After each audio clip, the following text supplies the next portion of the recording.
Hello everyone, good morning. কেমন আছো সবাই? আশা করছি খুব ভালো আছো, আমরাও ভালো আছি। এই যে এখন দেখো লুচি বানাচ্ছি ছেলের টিফিনের জন্য। আজকে ওকে টিফিনে লুচি দেবো। এখন আমরা ছেলেকে ছেড়ে দিয়ে আসলাম, আর এসে নিয়ে দেখো এখন কোলে চেপে বসেছে, আর কোলের মধ্যেই নাকি ও ঘুমো করবে, কিছুতেই উঠবে না। এই যে চোখ বন্ধ হয়ে যাচ্ছে একদম। এবার ওকে নিচে ছেড়ে দেবো, তারপরে ও যা লাফাঝাপা করবে, আর নিজের বন্ধুদেরকে না ডাকে, তারপরে তারা আবার আসে খেতে। একটা জিনিস এই কদিন ধরে আমি লক্ষ্য করছি, আমরা যতই পায়রাগুলোকে খেতে দিই, যতক্ষণ না আমার সুন্দরী তাদেরকে ডাকছে এসে নিয়ে কেমন যেন একটা ইশারা করে, ততক্ষণ কিন্তু ওরা নাবে না। আজকে জলখাবারে অরিন্দমকে বানিয়ে দেবো উপমা। তার আগে কিন্তু এখন দুপুরের একটু রেডি করে নিচ্ছি, কারণ উপমাটা একটু দেরি করে চাপাবো। অরিন্দম বললো আগে চান করে পুজোটা করে নিই, তারপরে তুমি বানিও। তার আগে দেখো দুপুরবেলা আজকে ভাবছি বানাবো এই যে ফুলকপিটা এনেছিলাম, এটার একটা ফুলকপির দাম হচ্ছে 70 টাকা। আর এত ভালো পাওয়া গেছিলো, এখন কিন্তু ফুলকপি খুব একটা ভালো পাওয়া যাচ্ছে না। তাই ভাবলাম এই ভালো ফুলকপিটা খারাপ করে লাভ নেই, খেয়ে নেওয়া যাক। একদিন খেয়েছি, আর আজকে ভেবেছি ফুলকপি আলু দিয়ে মাছের ঝোল বানাবো। খুব ভালো লাগে ফুলকপি দিয়ে খেতে, তবে ওটা আমি বেশিরভাগ ঠান্ডার দিনেই বানাই। ঠান্ডার দিনে তো ফুলকপিগুলো খুবই ভালো আসে। এই ফুলকপিটাও খুবই ভালো ছিল, ভাবলাম এটা দিয়ে খেতে ভালোই লাগবে। আর এমনিতেও অরিন্দম তো মাছ একদমই খেতে চায় না, আর ফুলকপিটাও খুব পছন্দের জিনিস। দেখি যদি ফুলকপি দিয়ে বানালে একটু ভালো করে খায়। মাঝে সাঝে ওকে জোর করে একটু মাছটা খাওয়াই, কারণ ডাক্তারও ওকে একটু মাছটা খেতে বলেছিল। তো সেটারই এখন দেখো লম্বা লম্বা করে আলু কেটে নিলাম, আর কয়েকটা ফুলকপির কলি নিয়ে নেবো।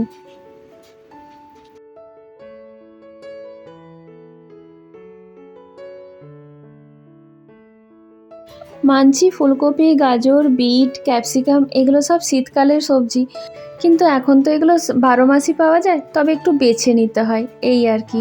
তবে বাঁধাকপি কিছুতেই ভালো পাওয়া যাচ্ছে না, তাও একটা এনেছি মাছের মাথা দিয়ে বানাবো বলে। তো এখন দেখো এই কটা ফুলকপি নিয়ে নিলাম। আমি জানো তো ফুলকপি, বিট, গাজর এই জন্যেই রাখি, কারণ মাঝে সাঝে আমরা ওই একটু সবজি দিয়ে ডাল টাল খাই, বা ছেলেকে পাউভাজি বানিয়ে দিলে ওইগুলোরই দরকার হয়। আবার দেখবে সাম্বারেও একটু এগুলো দিলে খুব ভালো লাগে। আমার তো সাম্বারে একটু ফুলকপি না দিলে বেশ জমেই না। চলো এতটা নিলাম, বাকিটা থাক, আর একবার কিছু বানানো যাবে। এখন আগে আলুটাকে সেদ্ধ চাপিয়ে দিলাম নুন আর হলুদ দিয়ে। হাতের কাছে সব রেডি থাকলে রান্নাটা খুব ফাটাফাট হয়। এখানে চালটা অলমোস্ট ভিজে গেছে, এবার চাপিয়ে দিতে হবে। আর দেখো এই যে মাছটাকে বের করে জল দিয়ে রেখেছি। এখনও মাসি আসেনি, আর সিঙ্কে অনেক বাসন আছে, তাই সাইডে রেখে দিয়েছি। এখন দেখো উপমার জন্য একটু পেঁয়াজ আর গাজর কেটে নিলাম।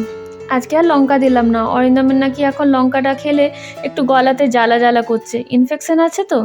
একটু কাজু আর কিশমিশ নিয়েছি, এটাকে আগে ঘিয়ে একটু ভেজে তুলে নিই।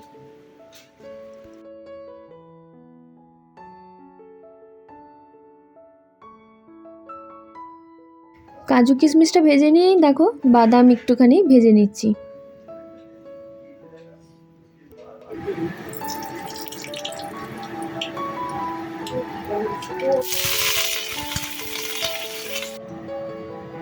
এখানে দেখো সরষে আর কারি পাতার উপরে কেটে রাখা সবজিটা দিয়ে দিলাম। এবার দিয়ে দেবো সুজিটা। এবার একসাথেই এখানে কিন্তু আমি ভালো করে ভেজে নেবো সুজিটাকে, একটু ঝরঝরে করে, তারপর জল অ্যাড করে দেবো। এখানে একদম রেডি আছে মিষ্টি নোনতা উপমা। চলো আগে দিয়ে দিই ওকে।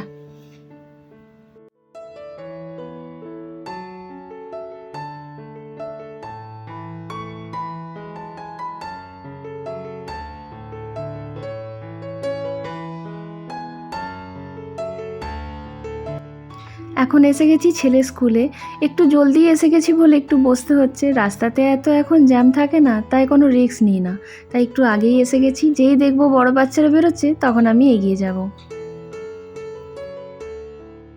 আর এটা এখন আমার ছেলের নতুন রুটিন হয়েছে, এসেই সব থেকে আগে ওই সুন্দরীকে কোলে নিয়ে আদর করা হবে। আর সুন্দরীকেও দেখে মনে হয় যেন ও অপেক্ষাতেই থাকে। যাই হোক, এই ফিলিংসটা আমি খুব ভালো করে বুঝি, কারণ আমি যখন পড়াশোনা করতাম তখন আমার কাছে একটা টিয়া পাখি ছিল, আর ভীষণ আদরের ছিল।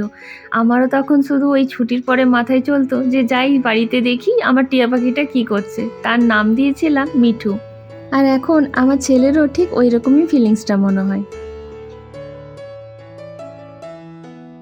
এখন একটু ব্যালকনিতে আসলাম, মেঘটা দেখো কত জোরে করেছে। আর একটা জিনিস দেখাবো, এই যে বলতাম না যে এই পিছন দিকের গাছটাতে অনেক বেল ধরেছে, এখন বেশ বড় হয়েছে, ভালো তোমাদেরকে একটু দেখায়। দেখো শুধু কতগুলো বেল ধরেছে। এক সাইড থেকে দেখো গাছটা একদম ডালগুলো না ঝুঁকে গেছে, অজস্র বেল ধরেছে। প্রথমবারে এটাতে 3টে বেল দেখতে পেয়েছিলাম, বাকি জানি না ভিতরে ছিল কি না, তবে এইবারে কিন্তু বেশ অনেকগুলো বেল ধরেছে। আর দেখতে এত ভালো লাগে, আমি প্রায়ই ব্যালকনিতে দাঁড়িয়ে এই গাছটার দিকে তাকিয়ে থাকি।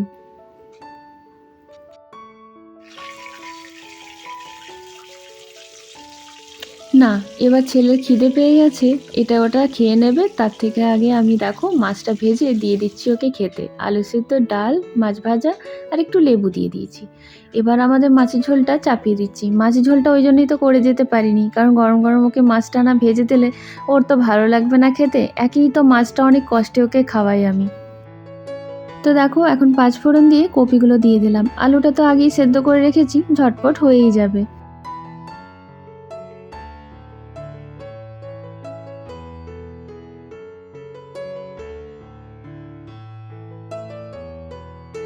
এখন ঝোলটা চাপিয়ে দিয়েছি, ফুটছে। এদিকে আমি ভাবলাম একে ওষুধটা খাইয়ে দিই, তারপর দেখি লাঞ্চটা করে কিনা, কারণ আজকে সকাল থেকে ও ভীষণ বন্ধুদের সাথে ব্যস্ত, পুরো বাড়িতে নেচে বেড়াচ্ছে। তাই এখন একটু ধরে বসলাম ওকে খাওয়াতে।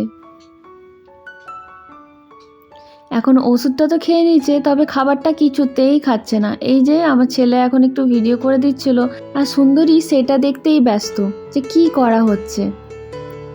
দেখো মুখের কাছে দিলেও খাচ্ছে না। যাকগে, একটু পরে যদি নিজেই খায় ছেড়েই দিই আর কি।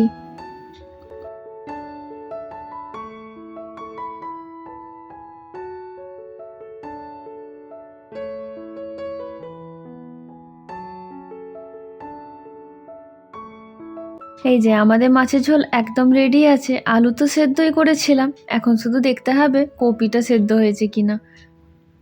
একদম পারফেক্টলি সেদ্ধ হয়েছে। চলো, এটা খাওয়ার জন্য একদম রেডি।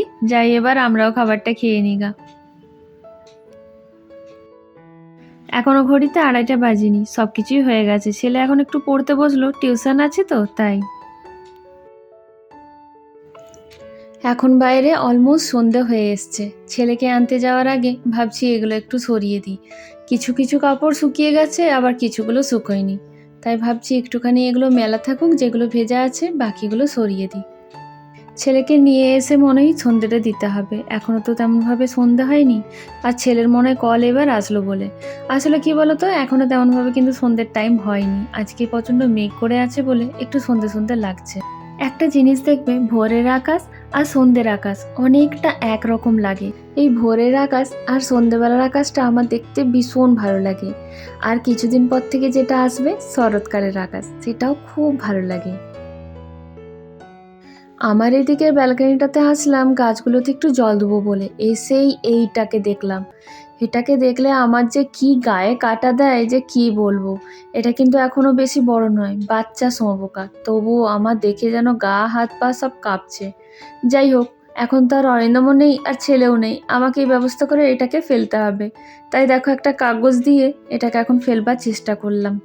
যাই হোক বাবা, আপদটাকে বিদায় করলাম।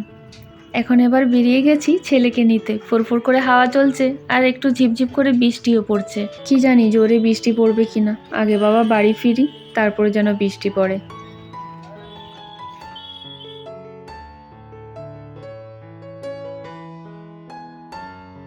না, বৃষ্টিতে ভিজিনি, ভালো করে বাড়ি এসে গেছি। ছেলে এখন সন্ধে দিয়ে দিল।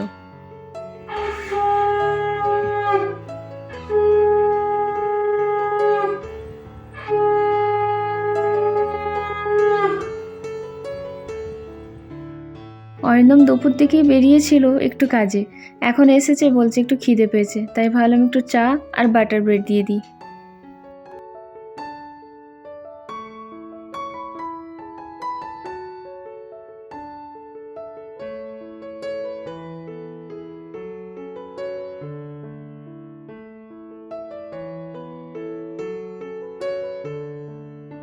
এখন সন্ধে পেরিয়ে বেশ অনেকটা রাত হয়ে গেছে, এখন প্রায় ওই 11:30 রাত্তিরের বাজছে। এখন শুতেই যাচ্ছিলাম, দেখলাম বাইরে প্রচণ্ড জোরে বৃষ্টি নামিয়েছে। আমি আর ছেলে দাঁড়িয়ে দাঁড়িয়ে বৃষ্টি দেখতে লাগলাম। তারপর মনে পড়লো ব্লগটা তো শেষই করিনি। তো চলো, তোমাদের সাথে এই বৃষ্টি ভরা সুন্দর রাত্রির সাথে এই ব্লগটা এখানেই শেষ করছি। দেখা হচ্ছে আরেকটা নতুন ব্লগে। সবাই সুস্থ থেকো, ভালো থেকো, গুড নাইট, বাই বাই।